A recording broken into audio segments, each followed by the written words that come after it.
Assalamualaikum warahmatullahi wabarakatuh.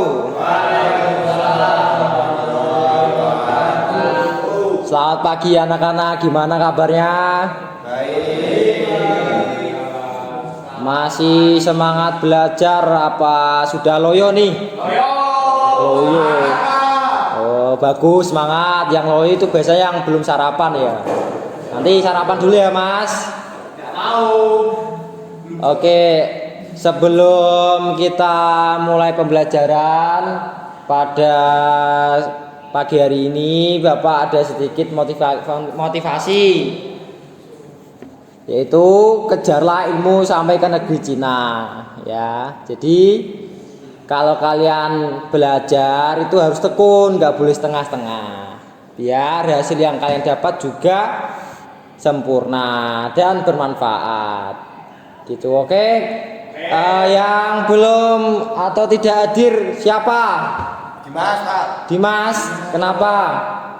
Sakit, Pak, katanya. Oh, sakit. Yang lain? Beni. Bolos, Pak.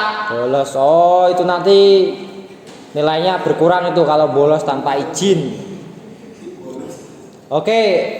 Kita langsung saja mulai pembelajaran di sistem operasi jaringan. Nah, kalian ini sudah kelas 11 SMK. Jadi kalian akan mempelajari sistem operasi jaringan.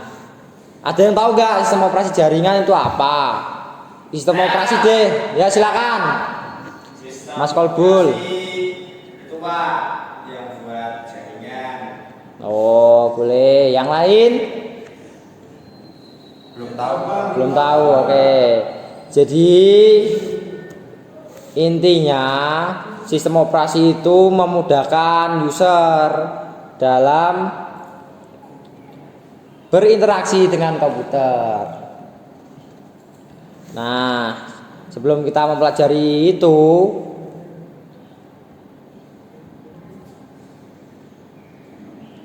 bentar ya.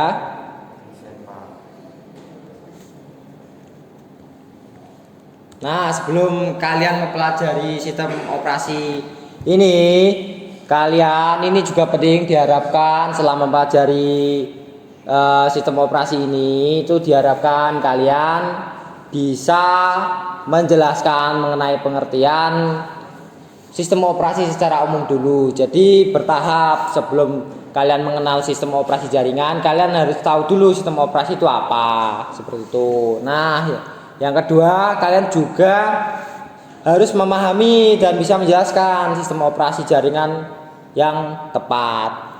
Jadi setelah sistem operasi kalian paham, kemudian baru kalian mempelajari sistem operasi yang khusus, yaitu jaringan. Nah, setelah itu kalian juga harus paham mengenai layanan-layanan yang ada di sistem operasi jaringan. Oke, nah di sebelah kiri ini ada beberapa contoh dari sistem operasi jaringan. Ada Windows Server, Linux, terus ada Red Hat, Fedora, CentOS, Debian, dan lainnya. Nah, itu bisa dilihat. Oke, nah sekarang kita masuk ke sistem operasi dan sifatnya.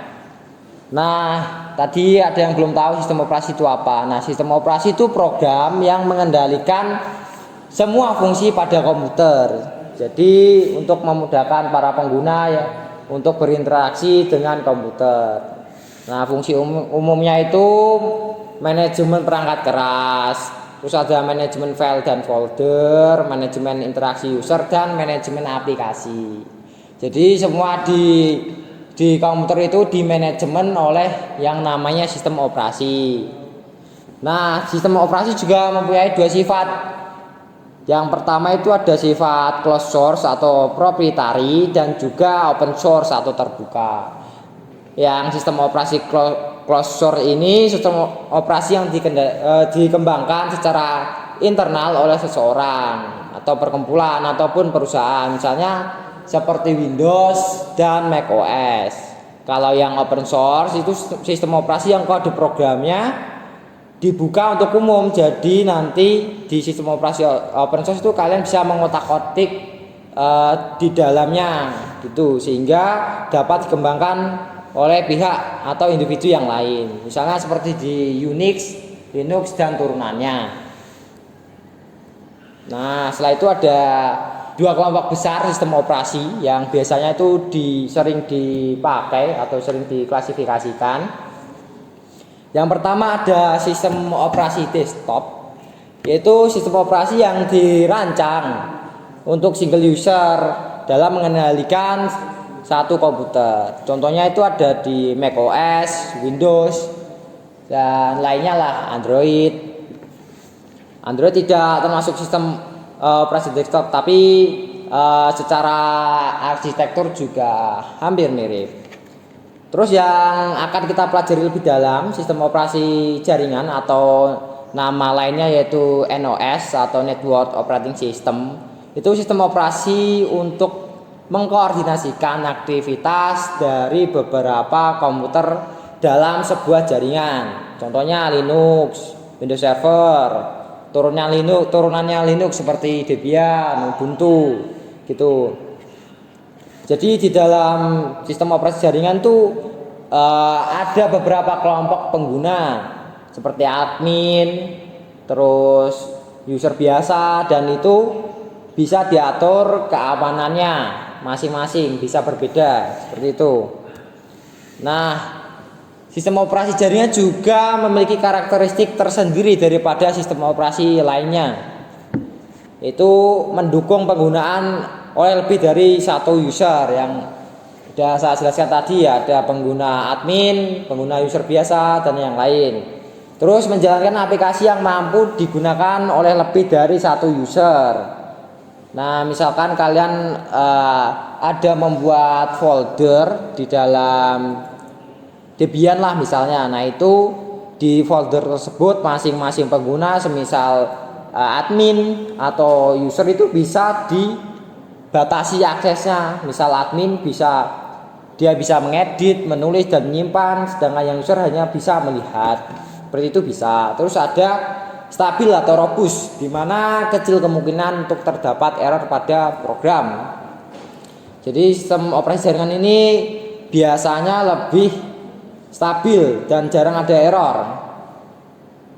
Robustness adalah istilah untuk menunjukkan kemampuan suatu sistem komputer dalam menangani masalah yang terjadi selama digunakan oleh user. Jadi selama penggunaan sistem operasi jaringan itu sudah dijelaskan untuk mengatasi mengenai masalah yang ada di komputer tersebut.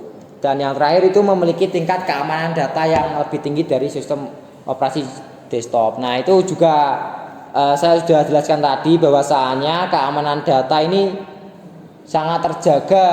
Semisal tadi folder dibuat itu masing-masing pengguna bisa diatur aksesnya gitu. Nah, lanjut, ini ada fungsi khusus dari NOS, di mana yang pertama itu bisa menghubungkan sejumlah komputer dan perangkat lainnya ke sebuah jaringan. Jadi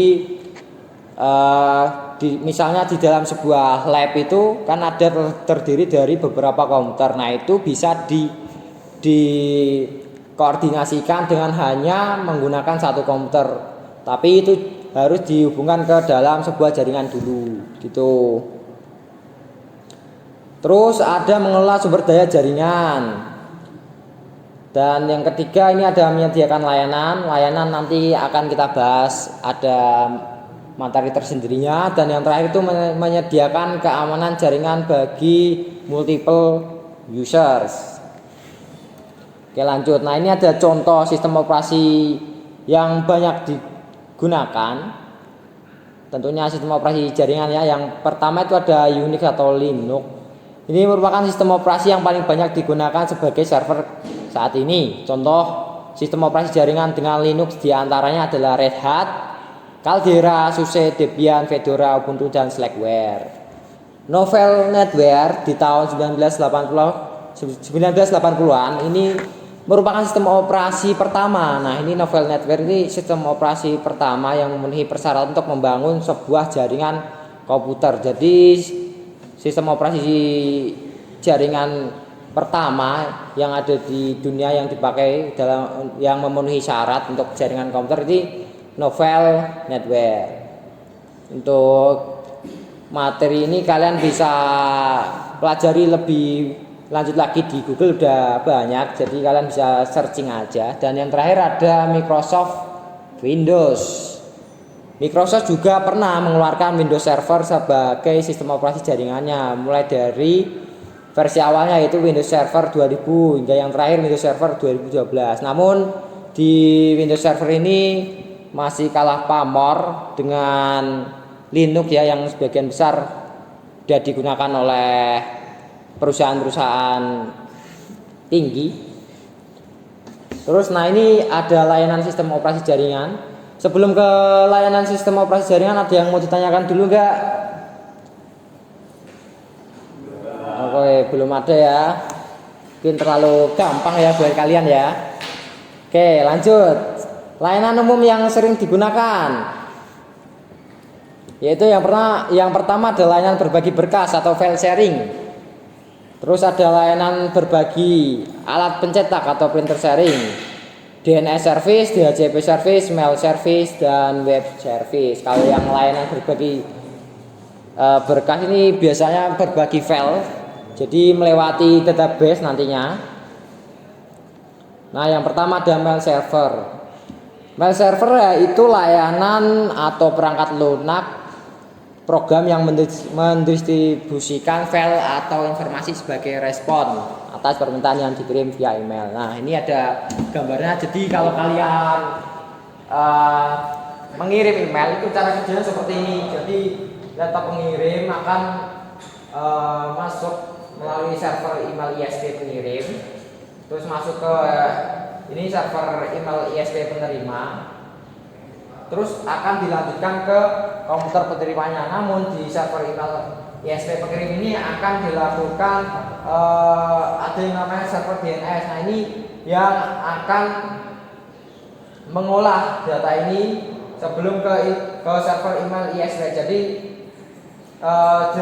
dari server email ISP ini dicari alamat penerimanya di mana di sini, terus baru lanjut ke server email ISP penerima, dan yang terakhir ke komputer penerima. Nah, yang kedua DHCP server, Dynamic Host Configuration Protocol, adalah layanan yang secara otomatis memberikan nomor IP kepada komputer yang memintanya. Komputer yang memberikan nomor IP inilah yang disebut sebagai DHCP server, sedangkan komputer yang melakukan request disebut DHCP client. Nah, yang ini DHCP server dan yang ini DHCP client, sedangkan ini IP address database. Jadi di DHCP server ini akan membagikan IP address kepada klien lainnya yang terhubung di DHCP server, tentunya dengan mengambil data di IP address database, sehingga data yang dibagikan IP addressnya itu berbeda satu sama lain gitu. Terus ada web server juga. Web server ini adalah layanan server yang berfungsi menerima permintaan HTTP atau HTTPS client atau web browser lah atau Chrome, dan mengirimkan kembali hasilnya dalam bentuk halaman-halaman web atau HTML. Nah, contohnya itu yang terkenal tuh Apache. Apache itu server web antar platform yang dapat berjalan di beberapa platform seperti Linux dan Windows. Nah, ini ilustrasinya. Kalian buka Chrome, terus kalau kalian akses ke misal website Google lah, nah ini ya akan meminta request dulu ke web server, kemudian baru web server memberikan respon ke browsernya. Jadi kalian bisa membuka Google-nya. Oke, yang keempat ada DNS server, di mana DNS ini distributed database system yang digunakan untuk pencarian nama komputer di jaringan yang menggunakan TCP atau IP, Transmission Control Protocol atau Internet Protocol. Nah, DNS ini berfungsi untuk menerjemahkan IP address sebuah server menjadi nama domain, di mana DNS membantu memetakan hostname sebuah komputer ke IP address. Nah, jadi kalau kalian mengakses suatu web, misalkan web www.google.com, itu dia mempunyai IP DNS yaitu 8.8.8.8. Nah, itu kalau kalian ketikkan di URL-nya itu juga bisa mengakses ke Google-nya. Itu cara lain gitu lah. Itu asal dari DNS-nya. Jadi DNS www.google.com itu sebenarnya perubahan atau transmisi dari IP tadi, IP 8.8.8.8 milik Google tadi gitu. Nah, setelah dari DNS ini akan dikembalikan ke browser kalian atau Chrome. Nah, itu juga akan direspon oleh web servernya untuk memberikan tampilan mengenai web yang kalian tuju. Kemudian yang kelima ada FTP server. File Transfer Protocol server adalah layanan sistem operasi yang berfungsi untuk memberikan layanan tukar-tukar file, di mana server tersebut selalu siap memberikan layanan FTP apabila mendapat permintaan atau request dari FTP client. Nah, misalkan ini ada FTP client atau PC client lah, itu meminta file dari FTP server. Nah, ini bisa dibilang seperti database. Ini FTP client mengirimkan ke FTP server dan ini disimpan di FTP server, ada database-nya. Kemudian diminta lagi ke FTP client yang bagian sini. Jadi ini dapat mengambil file dari komputer atau PC yang client di sini melalui FTP server. Jadi memudahkan dalam mentransmisikan filenya gitu. Oke, nah ini setelah Bapak jelaskan tadi ya, ini ada latihan yang kalian bisa kerjakan. Tenang, nggak usah dikerjakan di sini, dibuat PR saja. Nah, ini ada 5 soal yang kalian harus pahami, kerjakan, kemudian dikumpulkan minggu depan gitu ya. Nah, sebelum itu ada yang ditanyakan enggak mengenai pembelajaran tadi? Silakan. Yang bertanya ada nilai plus lah buat kalian. Saya Pak. Ya, silakan. Kan tadi dijelaskan Pak untuk sistem operasi, untuk jaringan. Nah, kira-kira yang bagus itu yang mana Pak? Oke, sistem operasi yang bagus, sistem operasi jaringan yang bagus. Nah, biasanya familiarnya sistem operasi jaringan yang sering dipakai itu adalah Debian, yang sering dipakai di perusahaan-perusahaan besar. Namun hal itu juga bisa berbeda tergantung dengan kebutuhan dari perusahaannya. Namun yang sering umum dipakai dan stabil itu yang Debian yang ini. Nah, gitu. Nanti kalian bisa pelajari di pertemuan selanjutnya. Itu ya. Oke. Jika tidak ada yang bertanya lagi, nah ini ada link yang kalian wajib isi mengenai evaluasi pembelajaran SOJ hari ini. Kalian bisa isi sesuai hati kalian, sesuai penangkapan kalian tentang pembelajaran hari ini gitu. Nanti kalian bisa scan dan juga kunjungi link ini gitu ya. Oke, sebelum menutup pembelajaran pada siang hari ini, alangkah baiknya kita berdoa terlebih dahulu. Berdoa mulai.